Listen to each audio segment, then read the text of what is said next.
Olá! Este vídeo aqui é sobre os 10 times de futebol mais socialistas do mundo. Bem, a gente sabe que o futebol não é visto exatamente como algo onde se posiciona-se politicamente, certo? Errado.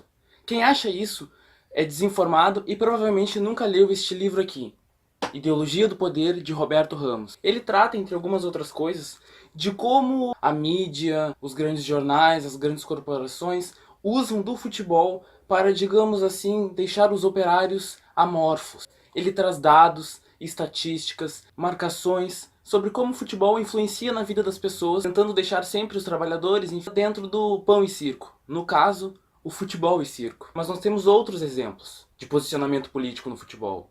Por exemplo, o Sócrates no Corinthians, com a democracia corintiana, ou mesmo a ditadura franquista, lá na Espanha, que utilizou do futebol para favorecer alguns clubes, como o Real Madrid, em detrimento de outros, como o Barcelona.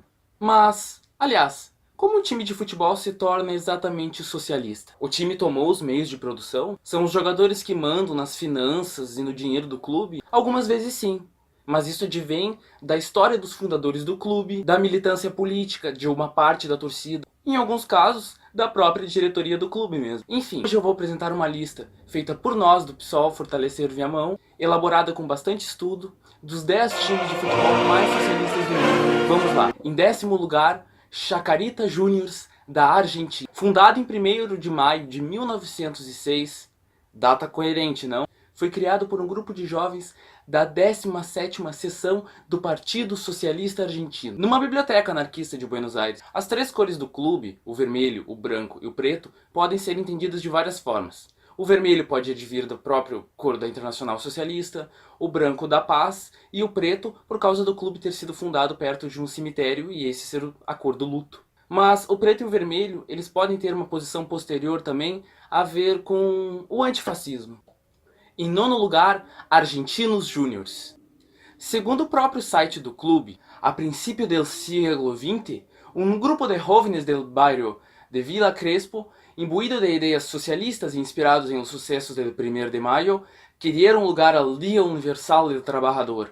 Bautizaram a sua equipe barrial de futebol Mártires de Chicago. Então, inicialmente, o time que revelaria ao mundo grandes jogadores como Maradona e Riquelme foi fundado por um grupo de anarquistas socialistas em homenagem a um grupo de anarquistas assassinados. Apesar da sua torcida não ser mega engajada com outros times que vão aparecer aqui, o time ainda conserva bastante de sua história, como em seu símbolo, que no centro está uma bandeira vermelha que corta por uma lista branca, ou mesmo durante a sua comemoração dos seus 100 anos, onde o seu símbolo fazia uma grande alusão a símbolos soviéticos, por exemplo. Assim como o Chacarita, ambos são nascidos no mesmo bairro, mas nem sempre fica evidente se a torcida do Argentinos Júniors, assim como o Chacarita, conhece 100% de sua história. Já foi campeão argentino e a sua maior conquista é de 1985, quando conquistou a Copa Libertadores da América. Em 8º lugar, Defensor Sporting, do Uruguai. Fundado em 15 de maio de 1913, o Defensor é considerado um dos maiores times do Uruguai, e também com maior torcida, atrás dos gigantes Nacional e Peñarol. Nos últimos 15 anos, o Defensor vem fazendo com o Danúbio uma das maiores rivalidades do país, ou a segunda maior no caso. Originalmente fundado em 1906, o Defensor foi criado por um grupo de vidraceiros, operários de uma fábrica de vidros da região Punta Carretas, conhecidos como Defensores de la Huelga, ou seja, da greve, porque será, né? Já no ano da Revolução Bolchevique de 1917, o Defensor decidiu mudar o nome e chamar-se Universal, por causa de uma péssima campanha que tinha feito no ano anterior. Mas essa ideia acabou não sendo levada adiante, e posteriormente o clube voltou a se chamar Defensor. Mas não é por nada disso que o Defensor entrou em 8º lugar dessa lista. O grande feito político do clube foi resistir a uma das ditaduras mais repressivas da América Latina. A ditadura militar no Uruguai foi instaurada em 1973 e duraria até 1985. Foi naquele tempo que as arquibancadas no estádio do Defensor se tornaram um local seguro e agradável para discutir política e manifestar-se. A ditadura foi muito mais violenta que no Brasil, e sumia de uma hora para outra com opositores, sem deixar desculpas. Foi assim que no ano de 1976, o Defensor se tornou o primeiro clube uruguaio campeão nacional profissional depois de 44 anos de dobradinha Peñarol e Nacional. O festejo foi simbólico, porque a volta olímpica se deu ao contrário, ou seja, começou da esquerda. Simbólico, não? Gesto que o Defensor repete até os dias de hoje, isso é, quando ganha algum campeonato. Gratos a essa provocação e resistência, Muitas vezes, torcedores do Peñarol e Nacional lotam os estádios para auxiliar o Defensor em jogos internacionais importantes, já que o clube tem menos de 5% da torcida nacional. Há quem diga que naquele ano, o Defensor não mudou só o futebol uruguaio, mas também o sistema político e a história. Em sétimo lugar, Adana Demirspor. De uma torcida conhecida como Relâmpagos Azuis, o time turco, fundado em 1940 por ferroviários da cidade de Adana, é bastante polêmico no país, e por isso sempre sofreu perseguições por parte do governo turco. Você imagina, uma torcida de futebol em plena Turquia defendendo o movimento curdo e denunciando o genocídio armênio? Bem, essa é a torcida do Adana Demirspor. Além disso, o Adana Demirspor possui uma forte aliança com uma torcida da Itália e uma da Alemanha. Em sexto lugar, a EK Atenas, integrante do Triângulo da Fraternidade, junto com as torcidas do Olympique de Marseille e do Livorno, três grandes torcidas antifascistas da Europa. O EK também possui uma forte amizade com um outro time socialista, o Omônia, do Chipre, que algumas vezes até recebe o time assim, ó.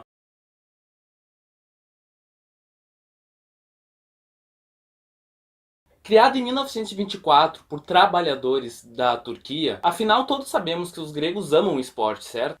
E após serem expulsos da Turquia depois da Guerra Grego-Turca de 1939, decidiram fundar nos subúrbios de Atenas uma agremiação futebolística, dando continuidade àquilo que já faziam na Turquia. Essa história toda acabou gerando o AEK. A sua rivalidade com o Panathinaikos foi reforçada nos últimos anos, no grande clássico de Atenas. Um grande motivo para isso é que o Panathinaikos é representado pela grande sociedade de Atenas, ou seja, a burguesia. Em 2013, aconteceu uma situação bastante inusitada para o AEK. Um jogador do time fez um gol e na comemoração estendeu a mão numa saudação nazista. Foi Georges Katidis. Ao marcar o gol da vitória sobre o Veria, ele logo foi afastado do clube, embora dissesse que não sabia o que o sinal significava. Em quinto lugar, Perugia. O único time da lista que exatamente não existe mais, o Perugia durou exatamente 100 anos. De 1905 a 2005, o clube passou por grandes problemas financeiros. Voltou como Perugia Calcio em 2010 e hoje disputa a segunda divisão italiana, trazendo assim o legado do antigo. O AS Perugia, nos anos 70, chegou a ter um jogador que escreveu um livro. Paolo Solier publicou em 1976 Calci, Sputi e Colpi di Testa, algo como chutes, espetos e tiros na testa. A publicação desse livro lhe valeu uma advertência no FIEGC, Federação Italiana de Futebol. Neste livro, Paolo fala sobre sua militância no futebol italiano, tentando conversar com jogadores, organizar bases e até mesmo fortalecer sindicatos. Solier entrava com livros debaixo do braço, com uma barba bem longa e com um olho de bravo. E sempre que o Perugia fizesse um gol, ele estendia o punho em símbolo de resistência. Ele era filho de operários, trabalhou até mesmo na Fiat, na cidade onde morava, e chegou a estudar ciências políticas, que largou para realizar o seu sonho de ser um jogador de futebol. Paolo disse recentemente em uma entrevista que vencer no futebol não é tudo, que a juventude está perdendo a verdadeira prática esportiva, e ele reclama bastante da crescente modernização, capitalização do mundo do futebol. Apesar de ter jogado um pouco mais que 2 anos no Perugia, Solier se tornou um dos maiores ídolos da torcida, que sempre teve um viés de esquerda. Em quarto lugar, St. Pauli. Amantes do rock de AC/DC, o St. Pauli não chamava muito a atenção do mundo até o início da década de 1980, quando mudou seu estádio para uma região mais boêmia de Hamburgo. Se você andar por alguma região boêmia do Brasil, tem um viés de esquerda, provavelmente você vai ver alguém com uma camisa do St. Pauli. O time foi o primeiro da Alemanha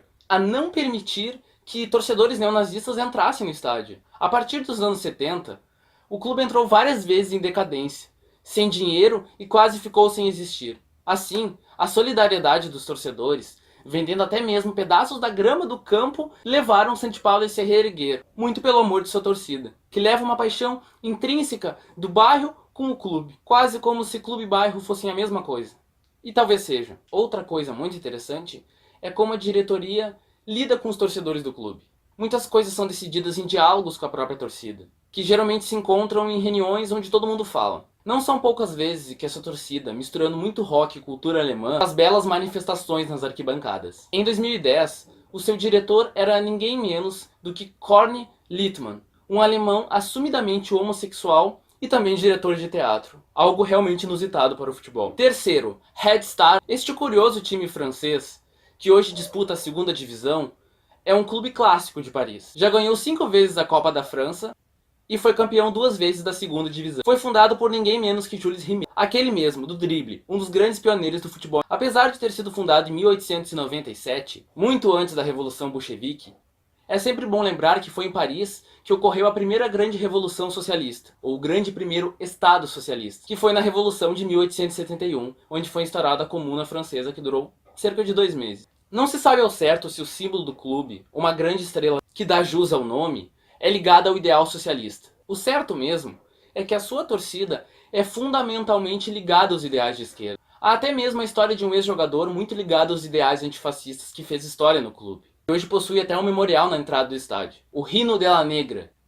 Foi atacante do time na década de 1940, mas também fez parte da resistência francesa formada pelo armênio Missak Manouchian, que também era poeta. De la Negra e mais 21 integrantes do clube foram fuzilados em 1944 por generais nazistas. E hoje é uma das maiores figuras políticas e futebolísticas do que representa o Red Star, já que a sua contribuição política também existia fora dos gramados. Algumas décadas conserva uma certa rivalidade com o PSG, ou por pelo menos parte da torcida, já que o PSG é visto como o irmão rico de Paris, que tem muitos torcedores ligados à extrema-direita e com altas injeções financeiras do exterior. Em segundo lugar, Rayo Vallecano. De 1924, este pequeno time do bairro de Vallecas, em Madrid, é muito amigo do alemão Sampaoli por causa das tendências esquerdistas de ambas torcidas. Foi neste bairro que surgiram os primeiros movimentos sindicais e operários da Espanha, ou pelo menos da capital espanhola, o que não é pouco. Até mesmo alguns torcedores do time estiveram liderando uma grande greve em 2012 que aconteceu na Espanha. O Raio não vê no futebol um simples acontecimento onde o time que ganhar mais leva mais grana para casa e o time que não ganhar é um derrotado. Ele vê no esporte uma junção de entretenimento e lugar para discussão de causas. Por isso sua torcida protesta. E até mesmo já ajudou Carmen, uma senhora que estava para ser despejada de sua casa no bairro de Vallecas. Além do mais, foi o primeiro clube da Espanha a ser dirigido por uma mulher. Câncer de mama, causa LGBT, luta contra o machismo, luta contra a AIDS, contra a pedofilia, meio ambiente, luta contra a depressão, enfim, são várias as causas que a torcida do Raio toma para si. Bem conhecido como Mata Gigantes, pelo seu enfrentamento a outros clubes, como Real e Barça, o time feminino do Raio é ainda mais temido, já tendo ganhado a Liga Espanhola por pelo menos 3 vezes. Apesar do Atlético de Madrid ter ganhado a fama de o time dos operários da Espanha, os torcedores do Raio se dizem a resistência operária da cidade. Entre dois gigantes da direita, o Atlético e o Real, já que o Real é o time do Francisco Franco, afinal de contas, ou pelo menos foi, e o Atlético de Madrid tem grandes torcedores de extrema direita. Em janeiro de 2017, a torcida do Raio Vallecano protestou e não deixou que um jogador ucraniano jogasse em seus domínios. Era Roman Zozulia, por ele ser supostamente adepto do neonazismo. Mesmo que o jogador negasse envolvimento com essas causas, o que é bastante difícil de negar, já que ele tem fotos bem suspeitas, o contrato foi suspenso e ele não vestiu a camisa do clube. Em primeiro lugar, Livorno da Itália. Grande nome dessa lista, o time italiano que no século XXI peitou grandes como Internazionale, Juventus e até mesmo Milan na Série A, o Livorno é quase uma peça fundamental na história do comunismo, já fazendo parte de sua história, não há como negar. O time, assim como a antiga seleção da União Soviética, se diz muito perseguido pela arbitragem. Porque não seria interessante, segundo a torcida, que um time comunista, ou com ideais comunistas e que levanta essa bandeira, aparecesse na Série A, em grandes corporações esportivas, aparecendo na TV, ganhando com os clubes e talvez até sendo campeão.